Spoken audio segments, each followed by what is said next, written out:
한남더일은 조금 층간소음이 많긴 많은 것 같아요. 주변에 사는 분들이 좀 많이 얘기를 해주셔가지고 아니 30cm 길이의 고무망치로 현관문을 내리시고 오늘 4월 8일 부동산 뉴스로 돌아왔는데요. 제가 지금 목이 좀 가가지고 제가 이제 코감기 기운이 있어서 어저께까지 고생하다가 웃긴 게 어저께 내가 샴페인을 먹었는데 나은 거야. 와인이 보약이라니까 진짜. 첫 번째 기사부터 읽어보면 부동산 침체에도 무주택자 10가구 중에 7가구 주택 구입 의향이 있어 라는 기사가 나왔습니다. 요즘 근데 이런 기사들이 되게 많이 나와요. 이건 당연한 거 아니에요? 너무 당연한 아니 당연히 집이 없는 사람들이 당연히 집이 사고 싶은 건 너무 당연한 건데 그 맥락이 있는 것 같아요. 이 기사 자체만 보면 안 되고 최근에 주택 거래량이 2월달에 2,000건을 넘었고 서울 아파트 거래량이 3월달도 2,000건이 넘었어요. 반등하는 거 아니냐. 작년에 뭐 이제 뭐 영끌 오적해가지고 되게 욕을 많이 먹었었잖아요. 왜 영끌을 사라고 했냐. 그렇죠. 영끌 안 하면 바보다 이런 식으로 얘기를 하다가 최근에 들어서 이제 부동산 가격이 폭락을 하니까 굉장히 좀 안 좋았었는데 다시 또 이제 폭등을 외치는 사람들이 이런 것들 근거로 서울 아파트 가격이 바닥을 다지고 있고 이 바닥을 다지고 다시 올라갈 거다라는 근거로 이제 거래량 회복을 들고 있어요. 그런 주장들을 하는 사람들도 있고 택도 없는 소리다라고 하는 주장을 하는 사람들도 있는데 전문가들 의견은 좀 갈리는데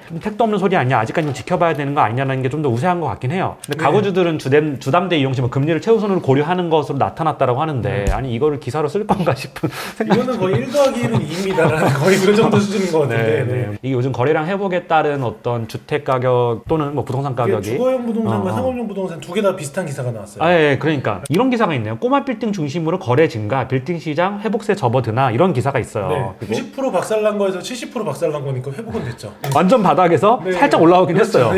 상업용 부동산이 제일 느리게 움직여요. 주식, 그 다음에 주거용 부동산, 그 다음 상업용 부동산. 아직은 한참 멀었다. 2023년 2월에 85건, 그러니까 서울 상업 업무용 빌딩 매매가 85건이래요. 근데 이게 1월 대비로 봤을 때 63% 증가, 1월에는 52건이었대요. 근데 팩트만 보면 22년 2월에 200건 정도 됐었고 21년 2월이 가장 핫했던 시기잖아요. 그때가 320건이었습니다. 그러니까 가장 고점에서 거래량이 지금도 4분의 1 정도밖에 안 나오는 상황이고요. 많이 힘들죠. 이게 지금 올라가긴 해도 진짜 화랑기에 비하면 아직도 멀었고요. 다른 업계들도 많이 규모를 좀 축소하기도 했고 폐업한 그런 폐업한 중개법인들 많다면서요. 폐업 위기라는 이제 이야기를 많이 듣고 있고요. 실제로 이제 강남권 중개법인들은 아직도 그래도 좀 괜찮은 것 괜찮아요. 같은데 근데 거래량이 4분의 1 토막이잖아요. 이게 회복을 했다 해도 그렇죠. 한 4분의 1까지는 아닌데 그래도 한 40%? 물론 20년, 21년 너무 좋았고 제가 그냥 정상이라고 생각하는 시즌들이 18년, 17년, 그다음 뭐 22년. 근데 이것도 케바케예요. 잘하는 사람들 잘해요. 부동산도 사실 여러 가지 파트들이 있는데 상업용 부동산을 이제 중심으로 하는 회사들 같은 경우도 다른 면모로 많이 좀 캐시카우를 전향을 해야 되지 않나. 네네. 그래서 이거를 보니까 이제 기사만 좀 더 읽어드리면 건수는 85건으로 이제 1월 대비 63% 정도 증가한 걸로 나오는데요. 근데 거래 금액으로 보면 오히려 1월 대비 2.2%가 줄어들었어요. 소규모 빌딩만 거래가 됐다라는 얘기잖아요. 전년 동월, 그러니까 2022년 2월 대비로 보면 거래 금액은 75%가 줄었어요. 경기가 안 좋으니까 사실 큰 돈 넣어서 투자하기가 좀 무섭죠. 물론 100억이라고 하면 작은 돈은 아니지만 상업용 부동산에서 100억이 큰 돈은 아니거든요. 그래서 한 100억을 기준으로 100억 이내는 싸고 좋은 건물들 이런 급하게 나오는 거 이런 것들이 거래가 잘 되는데 100억 이상은 좀 싸더라도 잘 안 돼요. 그러니까 완전 싸요. 근데 완전 싸긴 또 안 내놓잖아. 완전 싸게 그래도 한두 개 나오니까. 한두 개 나오면 그거 이제 내려면 그렇죠. 집어먹는. 그러니까 완전 거래량이 줄 수밖에 없는 게 완전 싸게 나오는 게 많지 않으니까. 그래서 제가 두 분한테 질문이 있는 게 기사를 읽다 보니까 꼬마 빌딩 가로치고 연면적 100제곱미터 초과 3000제곱미터 이하인 상업 업무용 빌딩이라고 돼 있어요. 이게 꼬마 빌딩의 정의인 것 같은데 이게 합의가 된 정의예요, 이게? 하도 통용이 되니까 꼬마 빌딩 관련돼서 책을 또 쓰신 분이 있어요. 그분의 기준에서 어느 정도 이게 좀 통용화된 게 아닌가. 연면적 3000제곱미터면 그래도 900평인데 900평이면 절대 꼬마 빌딩이 아니거든요. 이게 원래 초기에는 금액 기준으로 50억 이하가 꼬마 빌딩이다라고 하다가 요새는 또 100억 이하가 꼬마 빌딩이다. 아니 100억 이하가 꼬마 빌딩이라고요? 그래서 뭐 이제 이런 추세를 보면 아직까지는 거래량이 회복됐다라고 하지만 고작 해봐야 85건이고 85건 중에서 소형 빌딩 위주로만 거래가 됐고 그리고 85건도 2년 전에 그 가장 부동산이 화랑이었을 때 거래 건수랑 비교를 해보면 4분의 1 토막 난 거고 기사를 보니까 2018년 1월부터 2023년 지금 2월까지 5년 정도를 이제 거래량 분석한 그 표가 나와요. 도표가 있어요. 근데 이 도표를 보면 지금이 최저예요. 거래량이. 거래량이 어떻게 보면 가격의 선행지표 같은 역할을 해서 그래서 이제 아파트 매매 같은 경우도 거래량 지표를 꾸준히 봐야 된다라고 얘기를 하고 있고 그리고 2월달 3월달에 서울 아파트가 2,000건 이상 거래가 됐다라고 할지라도 실제로 서울 아파트의 평균 뭐 5년 동안 평균을 보면 5,000건이 4,000건이거든요. 아직까지 그 평균선에 도달하지 못했고 급매물들이 소화가 되면서 거래량이 다시 또 떨어지고 있다라는 기사들이 또 많이 나오고 있어요. 그래서 혼란한 상황인데 지금은 지켜보는 게 맞지 않나라는 생각이 좀 들어요. 금리가 금리가 아예 올라가 버려야 되는데 금리도 사실 약간 스톱이 돼 버려서 그러다 보니까 금매물 팔려는 사람들 약간 스톱을 했거든요. 그래가지고 약간 좀 거래 금액에 괴리감들이 있어가지고 거래가 안 되는 것 같은데 저는 근데 상업용 부동산에 조금 이야기 드리고 싶어요. 투자를 실제로 하는 입장에서 제가 느끼는 바는 지금 물론 호가들이라고 보기는 어려운데 최근에 팔린 것들이 있어요. 최근에 팔린 거래가로 그냥 시세의 흐름을 봤을 때는 바닥은 친 것 같아요. 이거는 그냥 현장에서 느낌? 과연 내가 어느 시기에 투자를 해야 될까라고 고민을 했을 때 저는 올해가 물론 뭐 되게 경기적인 거나 상황적이나 혼란스럽고 어려운 상황이긴 한데 지금이 바닥인 것 같아요. 대신 산다라는 기준이 최근에 거래됐던 금액들의 기준 그리고 보통 사람들이 내놓는 호가의 최소 15%에서 20% 정도 빠진 정도. 근데 매도자가 30% 잘 안 빼주 20억 30억 안 빼주잖아. 거래된 게 있어요. 거래된 게 있어요. 110억짜리가 95억에 팔린 거. 제가 요즘에 부동산 시장 보면서 너무 이제 부동산도 사람들이 하방이 굉장히 단단하고 안정적인 자산이다라고 생각하는 경향이 있는데 최근에 제가 꼬마 빌딩 거래되는 거 저도 이제 막 이렇게 보면 영정이가 보내주기도 하고 이게 진짜 무섭구나. 레버리지를 껴서 투자를 했는데 자기 에쿼티 20%를 넣었는데 20% 떨어져서 하니까 내 에쿼티가 다 날라가 버리니까. 그러니까 형이 말한 것처럼 부동산이 예를 들어서 우리가 100억짜리 샀는데 80억에 팔았으면 혹자들이 볼 때는 20%밖에 안 빠졌다. 아니야. 생각하는데 실제로 말한 것처럼 부동산 레버리지 때문에 에쿼티가 엄청 빠지는 거란 말이에요. 영원. 그러니까 어떻게 보면 주식에 대해 20억을 넣었는데 상패가 된 거예요. 경기 변동에 따라 잘 사야 되는 것 같아. 어제도 제가 라운딩 갖고 지금 이제 시청도 하고 계실 것 같은데 그래요? 엄청 유명한 사진작가분하고 이제 같이 이제 대화를 하고 했는데 이제 그분도 얘기를 하더라고요. 지금 건물 2개를 짓고 있어요. 그분도 그 얘기를 하더라고요. 지금 자기가 사고는 싶은데 좋은 정보를 얻을 수 있는 방법이 없다. 그렇죠. 근데 저도 똑같이 얘기했어요. 사실 좋은 정보만 얻을 수 있으면 요즘 살만해요. 완전히 실거래 가격이 다 공개가 돼 있고 하지만 실제 호가 나와서 이거를 정말로 건물주가 팔려고 하는 가격에 그 정보를 얻는 게 제일 중요한 것 같아요. 그래서 실제로 딱 보면 저 가격이면 내가 샀는데라는 사람도 많아요. 근데 나한테는 그 오퍼가 안 오거든. 그렇죠. 그래서 이제 이 투자의 가장 중요한 게 인사이트도 중요하지만 이 네트워크가 더 중요한 것 같아. 정보가 모두한테 다 들어갈 수 있게 바뀌어야 되는데 아직까지는 상업용 부동산이 그런 게 너무 폐쇄적이다. 그리고 다음으로 넘어가면 중국인 큰손들 한국 부동산 다시 사들이나 이런 기사가 있어요. 요즘에 진짜 외국인들 문의가 많나요? 요즘 사실 많은 것까지는 아닌데 저도 많다고 느끼지는 않아요. 근데 이제 중국에서 약간 한국이 소위 말해서 우리 이제 요즘 애들 말로는 짜친다고 하거든요. 멋있지 않다. 이제 여기 나오는 말처럼 뭐 중국인 큰손들이 산다라고 했을 때 옛날만은 좀 덜한 것 같아요. 근데 요즘에는 좀 트렌드가 바뀐 게 동남아 사람들이 사요. 물론 뭐 당연히 미국 사는 게 훨씬 좋고 일본 사는 것도 훨씬 좋고 우리나라보다 좋은 나라에 부동산 투자하는 것도 많은데 한국 부동산에도 요즘에 그런 관심들을 좀 갖는다고 하더라고요. 그래서 서울의 경쟁력 이제 앞으로 부동산 경쟁력 중에 하나가 외국인 수요를 끌어들이지 못하면 쉽지 않을 거다. 근데 서울이 되게 안전하고 그리고 되게 글로벌 도시고 경쟁력도 되게 높은 도시라서 외국인이 많이 유입이 될 거다라는 희망 회로를 돌리는 사람들이 많은데 앞으로 어떻게 될지 모르죠. 지금보다 사실 부동산 가격 예를 들어서 아파트 같은 경우도 더 폭발적으로 오르려면 외국인이 들어와야 돼요. 맞아요. 외국인이 들어와야 돼요. 뭐 최근에 얘기 들어보니까 어디였더라? 나인원 110평을 영국인이 샀다면서? 네, 아니 더일. 더일 110평. 나인원에 제가 예전에 동대표에서 잘 아는데 여기 외국인들 되게 많이 살아요. 외국인 이름이 되게 많았어요. 중국인 이름 저도 이제 사우나 이런 데 가면 중국말로 얘기하는 사람들도 있고 한국 사람인데 검은머리 외국인 있죠. 국적은 미국인이야. 이런 사람들이 생각보다 되게 많아요. 그래서 앞으로는 더 심해질 것 같아요. 앞으로 지금 뭐 우리나라 인구도 줄고 있고 이런 부동산과 그리고 제가 또 맞아 어제 갔더니 춘천에 갔는데 닭갈비집에 다 외국인이더라고요. 지방 소도시에서 일하는 이제 그런 분들은 외국인들이 많아요. 그리고 사람을 구할 수가 없어. 이게 회사에서 춘천에 가면 화교들이나 중국 애들이 그 사람들만 거래하는 부동산이 있더라고요. 그것도 있어요. 어제도 제가 신림동은 아니지만 이제 신길동이라고 있어요. 영등포에 타임스퀘어에 있는 그 블록에서 이렇게 고가 타고 내려가는 신길동. 네, 알아요. 거기 어딘지. 거길 딱 내려가는 순간부터 약간 중국 느낌 나더라고요. 서울도 중국에 점령되고 있구나. 최근에 이제 저희 중국인 몇 명 아는 분 있잖아요. 저희 약간 중국이 이제 한국처럼 느껴진대요. 별로 안 좋은데. 그러니까 우리가 입장에서 사실 좋지 않죠. 우리의 약간 어떻게 보면 영토가 줄어드는 느낌이니까.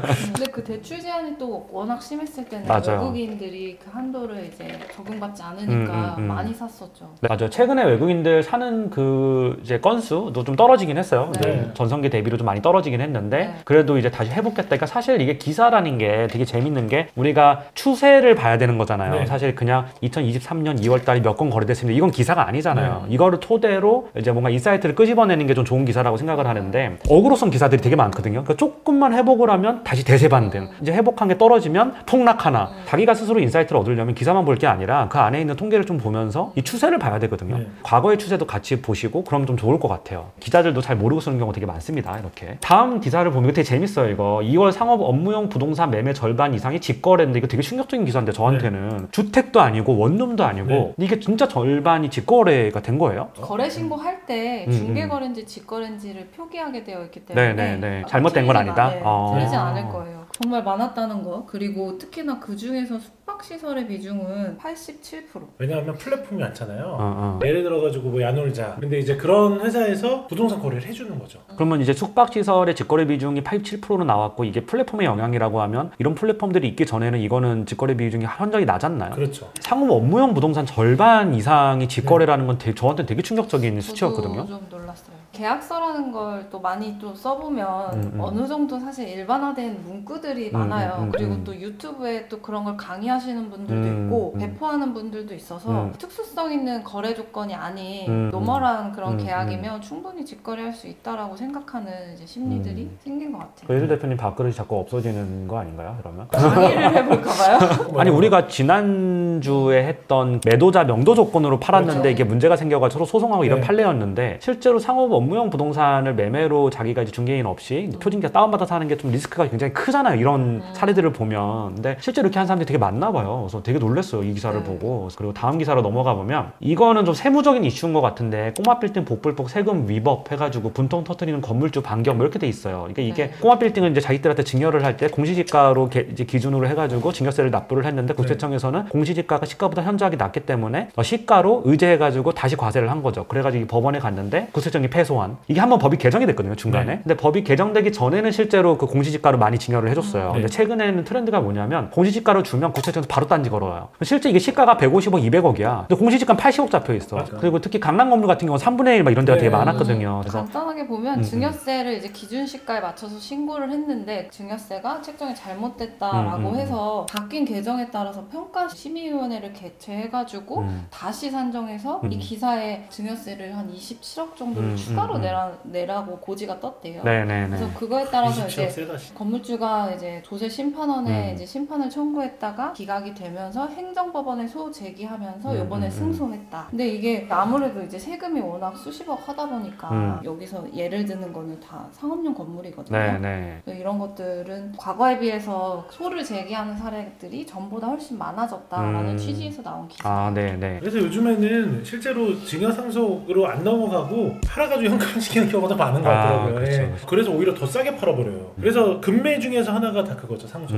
그 다음 기사가 진짜 재밌어요. 이게 우리가 한번 다뤘던 맞아요. 내용인데 1,500억에 낙찰된 청담 유명 페라리 매장 있는 건물이에요. 맞아요, 페라리 거기가. 매장. 용적률 800%까지 쓴 도산대로 한복판에 있는 굉장히 부자인 집에서 그 집이 가지고 있는 건물 중에 하나가 1,500억이 낙찰이 됐는데 감정 가격이 976억이었는데 네. 입찰자가 한 명이었는데 1,517억에 낙찰이 됐어요. 네. 처음에 1,500억이 됐다라고 했을 때 이거 말이 안 된다. 아니 입찰자가 한 맞아요. 명인데 바보도 아니고 976억부터 시작하는데 왜 1,500억을 썼느냐. 근데 결국은 이걸 포기한. 네. 근데 이게 소유주 중에 한 명이 또 이렇게 썼더라고요. 재밌는 게 이 건물에 소유주가 여러 명이 있었잖아요. 네. 근데 그 소유주 중에 한 명이 단독 입찰로 1,500억을 썼는데 아차 싶어가지고 다시 또 낙찰을 포기한 거잖아요. 네. 그러면 97억의 계약금이 기속이 되는데 어차피 자기도 그 배당받는 사람 중에 한 명에게 다 뜯기는 것도 아니잖아요. 네. 그리고 또 다시 또 낙찰이 되면 다시 또 배당을 받을 테니까 왜 이랬을까요? 전 이해가 안 돼요. 자기네들만의 무슨 사연이 있는 것 같아요. 네. 1,500억에 이거 됐을 때 야 평당가만 5억 4천이 됐네 맞아요. 미쳤네 이랬는데 역시 너무 비싸게 된 게 아니었냐라는 생각이 좀 들었어요. 그래서 강남에서 워낙 이게 이슈가 됐던 건물이고 그렇죠. 1,500억이면 말이 1,500억이지 이게 어마어마한 돈이잖아요. 그렇죠. 1,500억에 만약에 이게 되면 수익률이 1%. 뭐 이건 나중에 경매 결과가 또 나오면 네. 팔로업을 또 해보도록 하겠습니다. 매각기일이 4월 11일이고요. 이제 최저 매각 금액의 20%를 이제 준비하셔야 돼요. 976억에 20%면 190억? 190억 어마어마하네요. 이게 과연 낙찰이 될지 안 될지 이게 네, 되게 맞아요. 재밌는 좀 맞아요. 포인트인 것 같아요. 네. 다음 기사로 가보면 층간소음 문제인데 이게 재밌는 게 이제 층간소음 기사는 계속 사회적 이슈가 됐었는데 이 기사를 왜 가지고 왔냐면 100억 아파트도 못 피한 층간소음 갈등 해가지고 한남더일 이야기거든요. 이게 더일에 제 지인들이 진짜 많이 살거든요. 되게 많이 살아서 저도 많이 들었는데 어떤 분은 뭐라고 얘기해 주셨냐면 윗집에서 안마의자를 키면 냉장고가 떨린다 이렇게 얘기해 주신 분도 계셨고 어떤 분은 자기는 한 번도 느껴본 적이 없다 이런 분도 계셨는데 한남더일은 조금 층간소음이 많긴 많은 것 같아요. 주변에 사는 분들이 좀 많이 얘기를 해주셔가지고 이거 되게 황당해요. 예술 대표님 정리 좀 해주세요. 이거 좀 아니 30cm 길이의 고무망치로 현관문을 내리시고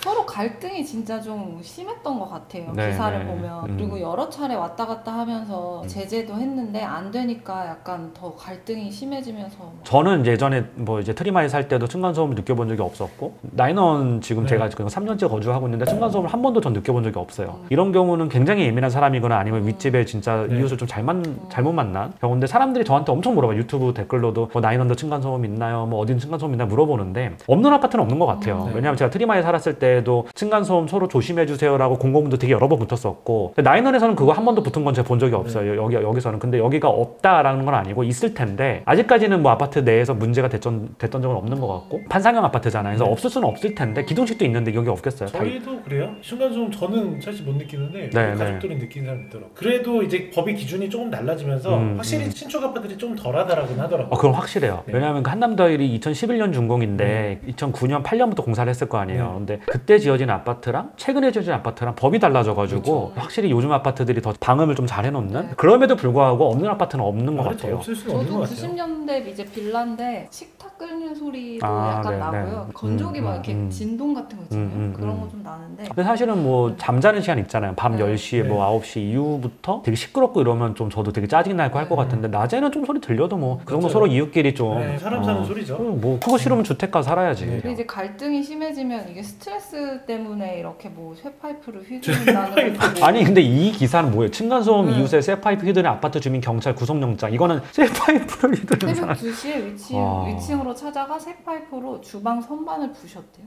그 층간소음 갈등 때문에 스토킹으로 또 처벌받기도 했다라는 사례도 있거든요. 요즘은 그래서 층간소음 때문에 밑에 집에 사는 사람들이 복수를 하려고 확성기 같은 거를 천장에 대고 이렇게 하면 뭐가 이렇게 위로 전달되는 게 있대요. 검색하면 나와요. 나와요. 그래서 야, 별별 게 다 있어요 요즘에. 그래서 사실은 이런 걸 방지하기 위해서는 법이 좀 지을 때부터 시공사한테 네. 이런 의무를 부여하는 수밖에 없는 것 같아요. 그렇죠? 저는 또 그 사업용 건물 관리를 많이 맡고 있다 보니까 이 지금 소음에 대해서 되게 예민한 편인데 그 상가 임차인들 사이에서도 소음 문제가 그런 게 굉장히 있어요. 많아요. 그런 경우는 어떻게 해결해야 돼요? 측정기를 저희가 또 옛날에 샀어요. 클럽인가 지하에 뭐 클럽 있어가지고. 있는데 1층에 치과 원장님이 네. 이게 임플란트가 안 된다고 어. 둥둥둥 이렇게 질려는데요. 그래서 임대인이랑 이제 관리인이랑 다 임차인들 쫙 다 앉아서 협의를 막 했어요. 임대인분이 돈을 좀 써서 방음공사 같은 거 다 지원을 해주시고 하면서 이제 갈등을 좀 풀었던 사례도 있고. 그래요? 좋은 임대인이니까 그렇죠. 근데 만약에 임대인이 난 모르겠어 니들끼리 알아서 해 난 몰라 이렇게 하면 어떻게 해야 되나요? 이런 경우는? 나중에 가서는 임대인한테 좀 손해배상을 청구하거나 할 수 있는데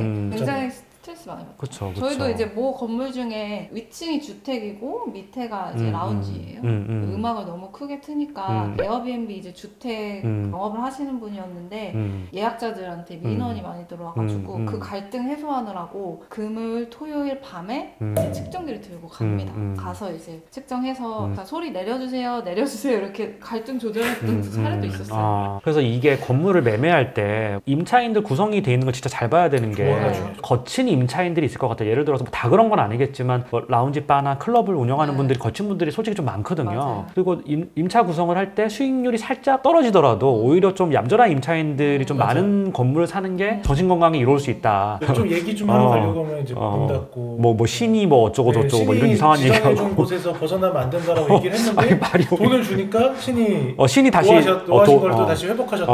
그러니까 돈 주니까 그렇게 하더라고. 네, 이곳에 악의 동자가 보인다. 제일 좋은 건물이 사실 뭐 통임대 오피스나 병원 건물이나 이런 데가 제일 양반이고 제일 좋고 그 다음에는 뭐 근생들 일반 맞아요. 업장들 뭐 이런 게 있는데 사실은 저는 제일 안 좋은 게 유흥업소인 것 같아요. 근데 그래서 요새는 일반 음식점으로 허가를 내고 라운지, 펍, 네. 결국 약간 춤을 추는 그런 네, 업장들로 운영을 하는 형태가 많아서 네, 네. 유사한 그런 업종으로 계약을 하실 때 저희는 그 규제, 여기 생활소음 진동 규제 기준이라는 걸 계약서에 첨부를 해요. 이 소음 이제 데시벨이 넘어가고 해서 이웃 간 갈등이 생기면 임대인이 권고하고 권고해서 안 되면 계약 해지하겠다라는 또 특약을 넣거든요. 명도할 수 있나요? 그 특약을 넣으면? 결국은 소송으로 가겠지만 특약을 기재한 이상 결국 약속이 되는 거니까 지켜지지 않았을 때 명도가 좀 수월해지는 거죠. 그럼 임대차 계약 쓸 때 라운지 바는 안 됨 이렇게 쓸 수 있어요? 일반 음식점의 형태로 이제 계약을 체결하는 거니까 운영을 할 때 이런 규제 기준에 넘어가게 하지 말아라. 그것도 계약서 또 잘 써야겠네요. 네. 또. 그래서 요 기준표를 꼭 넣습니다. 기준표를 좀 넣는구나. 네. 건물주분들 이거 보시고 네, 임차인 이거 받을 꼭 때 참고를 꼭 참고하시고, 하세요. 네. 저희가 오늘도 또 이제 부동산 뉴스를 해봤는데 빠르게 해봤어요. 네. 저희가 재밌는 또 유익한 시간이 되셨기를 바랍니다. 바랍니다. 네. 수고하셨습니다. 수고하셨습니다. 고맙습니다. 네.